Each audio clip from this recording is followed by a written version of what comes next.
Rygoje yra vieta, kur pardavinėja labai įdomios formos ledus ir mano tiktokas yra pilnas tokių video. Per vėją, per lietų aš nusigausiu kitos vietos ir pažiūrėsiu, ar yra skanu.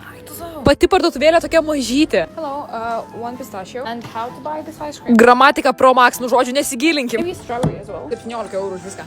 Vieną pistacijų, aš nežinau, ar čia yra ledai, ar čia yra tortas, atrodo kaip tortas. Pasiėmiau ledų. Čia ragauti su šaukšteliu, ar kaip mes darom. Reikia paragauti braškės. Man išlūš tuo iš šito. Labai buvo faina tekstūra. Braškiai aš duodu 8 iš 10. Visai tokia klasika. Bandom gervagę. Gervagę duodu 9 iš 10. Rizikas.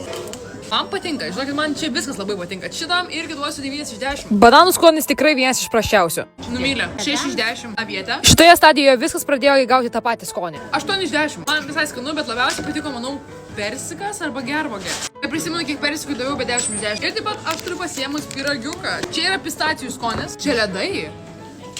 Piratas. Tikrų tikriausias pistacijų, žinokit. Labai riešutinis skonis. Ir tėtis dar pasiėmė močią.